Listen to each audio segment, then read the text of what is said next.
قال أفتعبدون من دون الله ما لا ينفعكم شيئا ولا يضركم أف لكم ولما تعبدون من دون الله أفلا تعقلون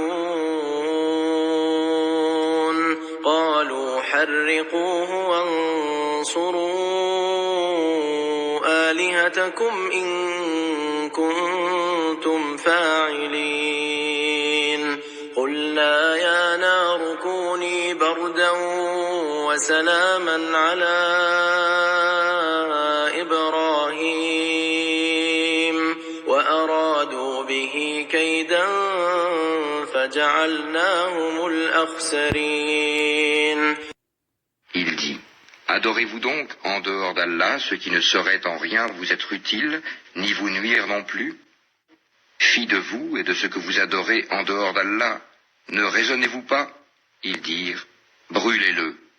Secourez vos divinités si vous voulez faire quelque chose pour elles. Nous dîmes, ô feu, sois pour Abraham une fraîcheur salutaire. Ils voulaient ruser contre lui, mais ce sont eux que nous rendîmes les plus grands perdants.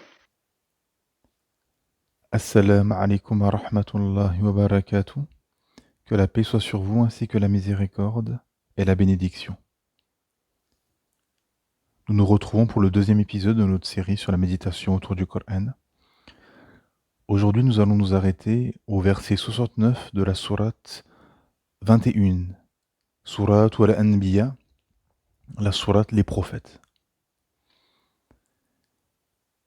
Dans ce verset, en fait, les injustes, le peuple de polythéistes du prophète Sinna Ibrahim, alayhi salam, Abraham, ont manigancé et ont organisé en fait un assassinat finalement, en la personne d'Ibrahim, en le jetant dans le feu.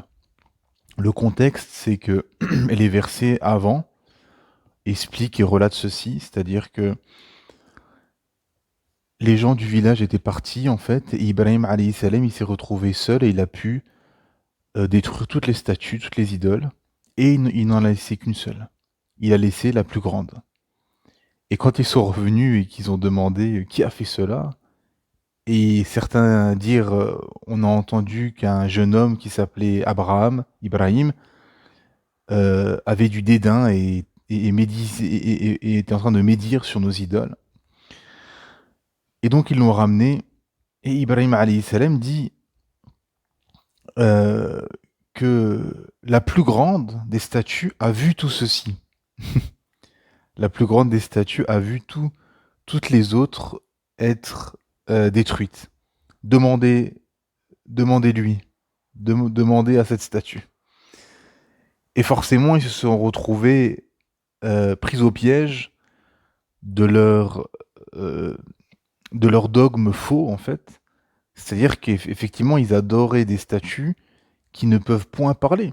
Et dans plusieurs versets, Allah subhanahu wa ta'ala parle de ceci. Vous adorez des statues qui peuvent ni parler, qui peuvent ni vous secourir, qui peuvent ni vous ramener votre subsistance, qui peuvent ni se protéger de la mort, ni vous protéger de la mort, etc.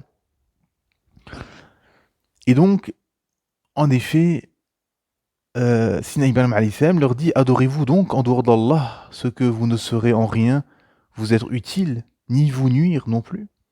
Fi de vous et de ce que vous adorez en dehors d'Allah, ne raisonnez-vous pas. Et donc à ce moment-là, les mécréants ont dit brûlez-le, secourez vos divinités. Et donc, il fut jeté dans le feu via une catapulte. Et quand il était en train d'atterrir en train de se diriger vers le feu, il dit Hasbi Allah wa ni'amal wakil. Allah me suffit et il est le meilleur des protecteurs, des garants. Subhanallah. Même dans une version, l'ange Gabriel, Jibril alayhi salam, est venu lui demander s'il avait besoin de quelque chose et il a décliné la proposition. Subhanallah. Il a dit je place ma confiance et je m'en remets qu'à Allah subhanahu wa ta'ala. Et donc, qu'est-ce qui s'est passé? Comme le fameux verset 69 nous l'explique, la parole d'Allah subhanahu wa ta'ala nous dit, traduction dans le sens, Allah ta'ala a dit, ô feu, soit pour Abraham, Ibrahim, une fraîcheur salutaire. Allahu Akbar. Et à ce moment-là, les mécréants sont retrouvés dans un état d'humiliation, finalement, ont été humiliés. Subhanallah adim. Parce qu'en effet, mes frères et sœurs, pour arriver à un tel niveau de protection divine du Créateur Allah subhanahu wa ta'ala, qui est capable de tout, à tout moment, et bien pour arriver à cet état de protection, il faut arriver à un état de proximité avec le Créateur, Allah subhanahu wa ta'ala. Na'am. Parce que qui est Ibrahim alayhi salam? Qui est Abraham? L'ami intime d'Allah subhanahu wa ta'ala. Un rapproché d'Allah subhanahu wa ta'ala. Un élu. L'élite. Parmi l'élite des élus, des croyants de toute l'histoire de l'humanité. Sidna Ibrahim alayhi salam. Et en effet, c'est-à-dire que c'est là qu'on s'aperçoit, parce que vous savez, les récits prophétiques, mes frères et sœurs, et vous qui ne serez pas musulmans, les récits prophétiques, c'est pas des histoires pour nous dire il était une fois et on se raconte des histoires, mais c'est tout. Après, on passe à autre chose et on fait notre vie comme si de rien n'était. Non, non, non. Les récits prophétiques, c'est pour nous expliquer beaucoup, beaucoup de choses. Déjà, qu'on passera, si on suit ce chemin, le sentier d'Allah subhanahu wa ta'ala, on passera par là où sont passés les prophètes. T'es emprisonné, pourchassé, exilé, moqué, insulté, etc., etc. Vous subirez plus ou moins tout ceci. Parce que c'est le chemin de la vérité et parce que les gens du faux, les gens malades du cœur, les gens corrompus sont légion. Surtout à notre époque. C'est de la méditation. C'est des exemples à suivre. Voir comment les prophètes ont réagi. On entend souvent... Oui, regarde maintenant, aujourd'hui, pour avancer dans la dunya ou pour ci, pour ça, il faut tricher. Il faut tricher, il faut mentir, il faut manipuler, il faut ci, il faut ça. Une fois, j'avais une discussion comme ça avec quelqu'un qui me disait, oui, il faut tricher maintenant pour avancer. Ah. Et je lui ai dit, les prophètes, ils étaient dans des cités corrompues, où c'est difficile, où toute la société était contre eux. Il me dit, Naam, oui, effectivement. D'accord. Je lui ai dit, est-ce qu'ils ont triché? Est-ce qu'à un moment donné, ils ont triché? Ils ont penché vers la corruption de ce système ou dans l'endroit où ils étaient? Est-ce qu'ils ont usé de corruption? Il m'a dit non. Et après, il s'est tué et il m'a dit, c'est vrai. Il m'a dit, t'as raison. Alhamdulillah. Il y a des gens, parfois il y a des gens, vous parlez avec eux et ils sont pas orgueilleux, ils acceptent la contradiction. Et je lui dis, bien évidemment, mon frère, je lui dis, ça c'est la ruse du diable. Parce qu'on est en test. C'est ça qu'il faut comprendre. On est en examen dans ce bas monde. Comment tu vas réagir? Tu es dans une société où les pots de vin sont à foison. Partout. Donc, c'est une grande tentation. Ça veut dire que c'est facile de rentrer dans ce système de pots de vin parce que toute la société marche comme ça. Bon. Mais l'homme, avec un grand H, et la femme avec un grand F, des grands croyants, sincères, qui recherchent la face d'Allah, qui craignent Allah, qui savent qu'il y a un jour du jugement et qui vont répondre de tout. Ils auront un livre avec tout inscrit dessus, dedans. Ah ben non, ils rentrent pas dans ce jeu de corruption. Ils se désavouent. Alhamdulillah. Et si tout le monde fait ça, tout le monde se désavoue, ça tombera à l'eau. C'est pas compliqué en fait. C'est comme par rapport aux dirigeants. J'avais donné un exemple comme ça dans un space Twitter où j'expliquais que Je disais, imaginez-vous quelqu'un dans un pays musulman, par exemple, le dirigeant, il veut introduire l'alcool. Maintenant, on va mettre de l'alcool. Si personne n'achète et personne consomme, les dirigeants sont pas des fous. Ils vont dire, on gagne pas d'argent, personne n'achète, personne veut vendre, même en obligeant les commerçants, les restaurateurs, etc. à vendre, personne vend. Même s'ils les oblige, etc., personne ne veut acheter, pardon, personne consomme. Bah, naturellement, ce sera retiré des rayons et sera retiré du pays. C'est-à-dire que si tout le monde se met droit, arrête la corruption, alhamdulillah, logiquement et de façon... c'est un ruissellement vertueux, mais du bas vers le haut, qui va faire que, effectivement, tu auras des gouverneurs qui seront vertueux. C'est comme ça que ça a toujours existé. Ça sera toujours comme ça. Et donc, effectivement, alhamdulillah, plus vous allez être proche d'Allah subhanahu wa ta'ala, plus Allah subhanahu wa ta'ala va vous faciliter, va vous protéger, va vous entourer de lumière, de bénédiction, de protection, de baraka, etc.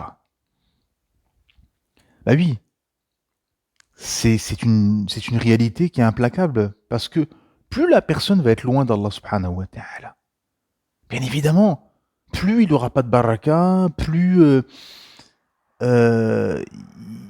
comment dire, il trouvera comme seule solution pour s'en sortir de transgresser. Et c'est un cercle vicieux. Alors qu'à l'inverse, plus la personne elle se réforme, elle s'amende, elle demande pardon à Allah Ta'ala, elle se répand à Allah Subhanahu wa Ta'ala, elle se réforme, elle chemine, elle est sincère dans sa démarche envers Allah Subhanahu wa Ta'ala, plus Allah va lui faciliter, il va lui ouvrir les choses, va lui ouvrir les portes. Bien sûr, il y a des épreuves, il y a des moments où il faut patienter, il y a des moments difficiles, il y a des moments, mais Allah Subhanahu wa Ta'ala va te faciliter, va t'ouvrir les portes, va empêcher que des gens néfastes te fassent du mal. Comme ce qui arrive à Sina Ibrahim alayhi salam. C'est-à-dire qu'Allah subhanahu wa ta'ala peut changer les règles physiques qu'il a mis dans ce bas monde pour toi, si tu es proche de lui. Et c'est ce qui s'est passé en la personne de Sina Ibrahim alayhi salam, Abraham. Bah, le feu est devenu une fraîcheur salutaire. Et regardez, subhanallah azim, et ça c'est vraiment du tawhid. C'est de l'unification divine que Allah subhanahu wa ta'ala, dans sa seigneurie, dans sa divinité, dans ses noms et ses attributs, c'est-à-dire que c'est lui qui a pouvoir absolu sur toute chose. Et c'est lui qui peut changer toute chose, comme il veut. Cette pierre, il peut la transformer en une chamelle enceinte, comme ce qui est arrivé dans l'histoire de Sina Salih, alayhi salam. Allah Ta'ala peut trancher la lune en deux, ce qui arrive à l'époque de Rasulullah sallallahu alayhi wa sallam. Allah Ta'ala peut faire que Jésus marche sur l'eau, ce qui arrive à l'époque de Isa alayhi salam.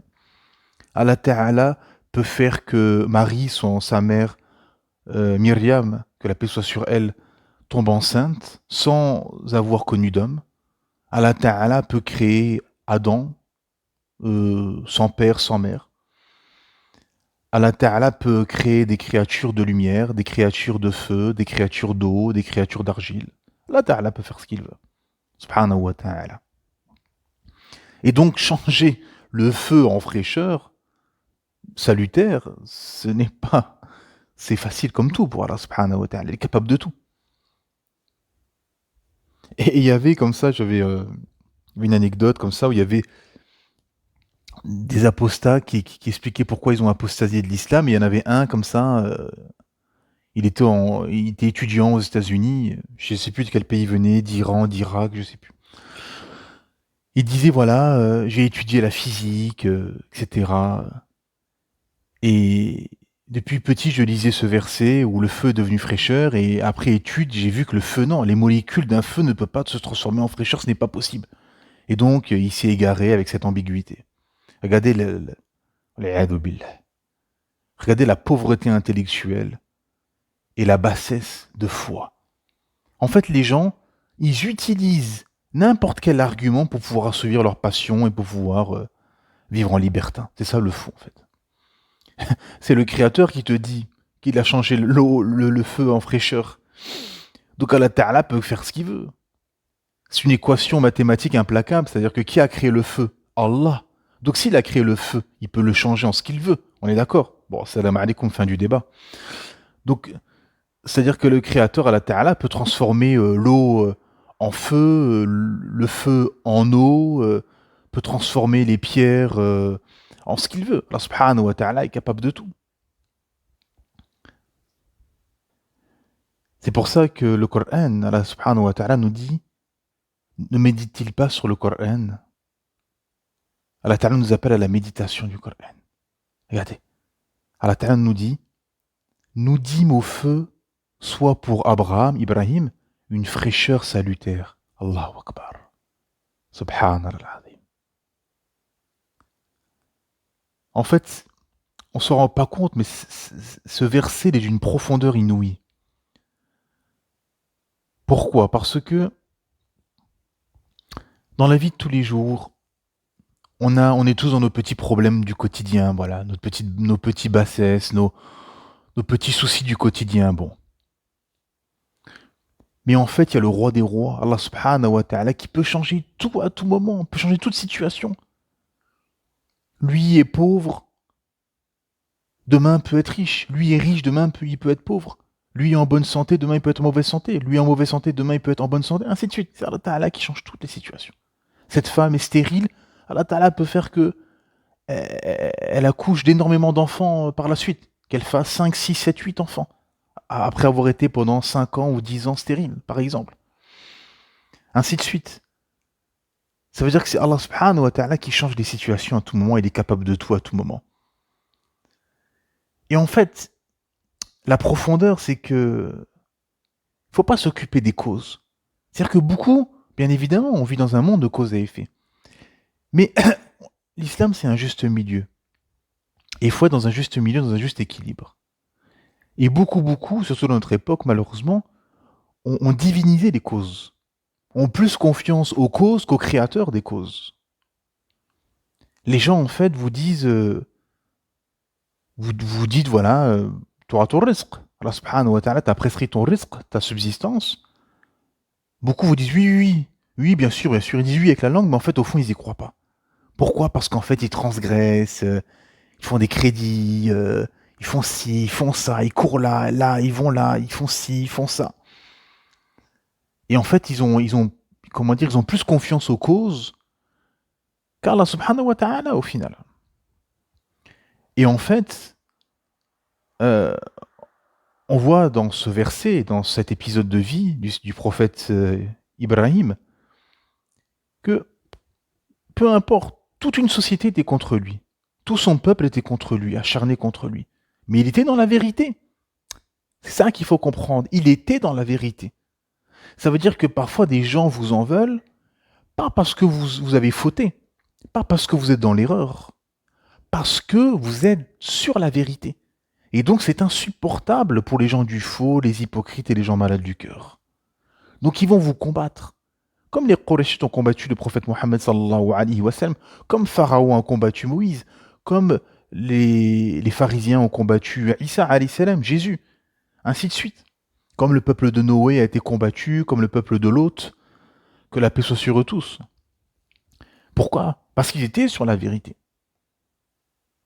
Et donc effectivement, on voit, avant d'arriver à ce verset 69, avant, Allah subhanahu wa ta'ala nous explique pourquoi il y a eu ce cheminement. Parce qu'il a démontré via une ruse magistrale, et il dit au verset 57, « Je ruserai certes contre vos idoles, une fois que vous serez partis. » Et donc il a éliminé toutes les statues sauf la plus grande. Et il a dit, demandez à la grande. Elle a vu tout ce qui s'est passé. Demandez-lui qui a fait ceci. Et en fait, il les a humiliés. Il les a humiliés, mes frères et sœurs. Humiliés. Il a laissé la plus grosse statue, la plus imposante. Donc voilà, demandez-lui. Si vos divinités, si vos idoles que vous divinisez sont si extraordinaires, ont des super pouvoirs et sont capables de vie ou de mort et autres, demandez-lui. Et eux-mêmes, ils se sont retournés et ils étaient confondus dans leur injustice et dans leur médiocrité. Ils ont compris, et eux-mêmes ils se sont dit, oui, bon, elle parle pas, quoi. Oui, bon, effectivement. Naam. Et donc qu'est-ce qui s'est passé? Le mécanisme, c'est toujours le même mécanisme. On en arrive à quoi? Quelques versets plus tard. Brûlez-le, secourez vos divinités. Allahu Akbar. Le verset 68.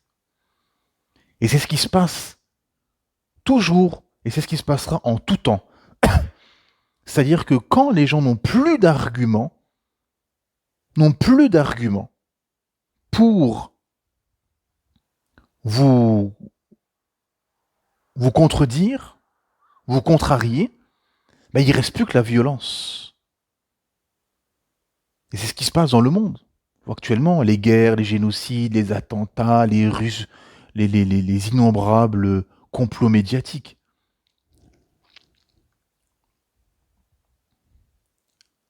Le prophète Mohammed, sallallahu alayhi wa sallam, on a vu des épisodes de vie pendant le mois de Sha'ban. Où effectivement, bah, les ennemis de l'islam ont trahi les pactes, ont versé le sang, ont tout fait pour empêcher que cette vérité se propage. Comme aujourd'hui. Les médias français, par exemple, veulent empêcher que la vérité se propage en France.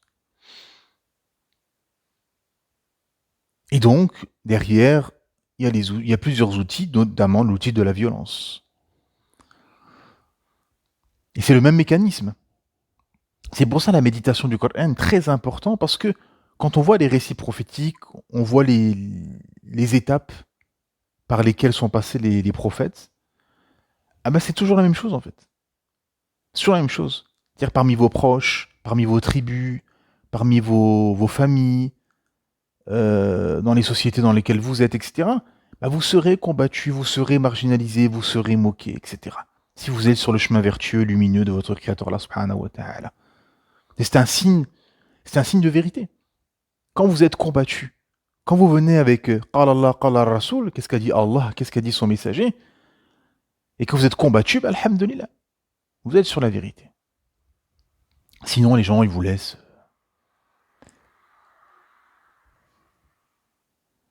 Mais pour avoir une telle protection, pour qu'Allah subhanahu wa ta'ala change des règles physiques qu'il a lui-même instaurées pour toi, pour te préserver, d'un miracle, quoi, ce qu'on va appeler des miracles finalement. Comme l'histoire du Roulem, le tafsir de la sourate El-Buruj, la sourate 85. Un épisode qu'on avait fait l'année dernière, où on avait expliqué justement que ce garçon, il invoquait Allah et toutes ses du'as étaient acceptées, toutes ses invocations étaient acceptées. Subhanallah. Il a marché sur l'eau, la montagne a été secouée comme un palmier pour faire descendre tous ses ennemis, etc. Enfin, pourquoi? Parce que c'était un rapproché d'Allah, subhanahu wa ta'ala, qui craignait qu'Allah.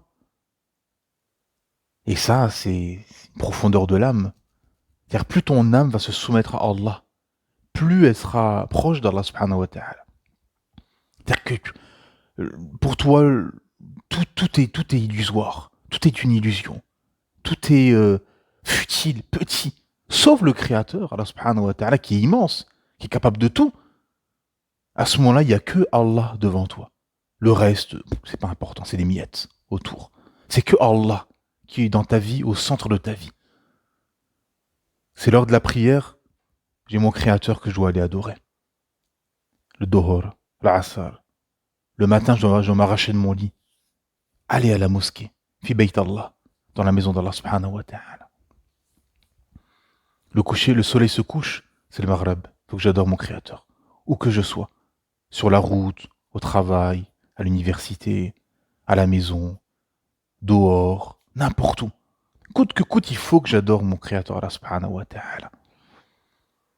Dans une situation ambiguë, il y a mon Créateur qui me surveille, qui me regarde. Quoi faire? Faut que j'évite ceci. Faut que je me batte. Faut que je fasse tout pour éviter cette situation. Ambigu. Il y a du haram qui me tend les bras. Ouf. Je ferme les bras, je croise les bras, je tourne le dos, je pars. Etc. Et je chemine et je me rapproche d'Allah subhanahu wa ta'ala. Et Allah subhanahu wa ta'ala, il ouvre les portes. Et Allah subhanahu wa ta'ala te permettra de réaliser de grandes choses. On a un hadith de Rasulullah sallallahu alayhi wa sallam qui prend comme exemple et qui dit, regardez un homme qui voyage, la tête ébouriffée, recouvert de poussière, levant ses mains vers le ciel en disant ô Seigneur, en invoquant Allah, alors que sa nourriture est haram, sa boisson est haram, ses vêtements sont haram, il ne se nourrit que de haram. Comment ces invocations pourraient-elles donc être exaucées? Rapporté par Muslim, rahimahullah. Dans ce hadith, Rasulullah sallallahu alayhi wa sallam nous dit, effectivement, comment vous voulez qu'une personne invoque Allah, mais tout est haram, toute sa vie est haram. Il baigne dans le haram. Comment vous voulez que ce soit accepté? Mais à l'inverse, bien évidemment, Sina Ibrahim alayhi salam, il a été honoré. Le feu est devenu comme une fraîcheur salutaire. Le feu est devenu une fraîcheur salutaire. Pourquoi? Parce que c'est un rapproché d'Allah. Et pourquoi la cause de ceci? La cause de pourquoi il était jeté dans le feu. Il était catapulté dans le feu. Pourquoi? Parce que il a combattu le plus grand péché qui est le shirk, l'association à Allah subhanahu wa ta'ala. Il a combattu le plus grand péché, qui est le shirk. Qui est le shirk. Et qui est une injustice envers notre Créateur Allah subhanahu wa ta'ala. Il a combattu le shirk.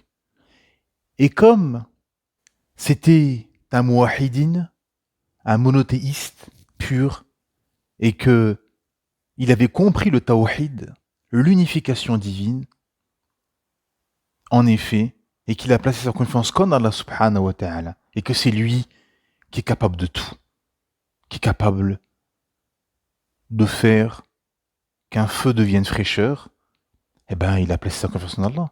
Il a dit Hasbi Allah wa ni'mal wakil. Allah me suffit et il est le meilleur protecteur et garant. Subhanallah.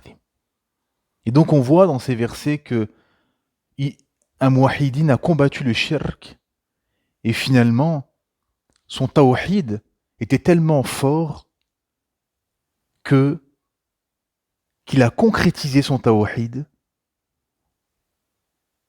en faisant que effectivement ils peuvent me jeter dans le feu. Moi, je crains le Seigneur des cieux et de la terre, celui qui a tout créé autour de nous et autour de vous. Donc, il savait que l'issue était favorable dans tous les cas. Et elle fut favorable, alhamdulillah. Le feu fut une fraîcheur salutaire pour Sina Ibrahim alayhi salam. Et nous, dans nos vies, Inch'Allah bi'idhnillah, si on se rapproche d'Allah, qu'on craint Allah, qu'on chemine, ah ben, il fera aussi que si dans nos vies, il y a de la fumée, ou il y a peut-être du feu, ah ben que ce feu peut devenir une fraîcheur salutaire et nos situations difficiles, nos épreuves, peuvent devenir finalement des issues de secours si on est des monothéistes purs, qu'on combat le shirk et qu'on est des rapprochés d'Allah subhanahu wa ta'ala. سبحان ربك رب العزة عما يصفون وسلام على المرسلين والحمد لله رب العالمين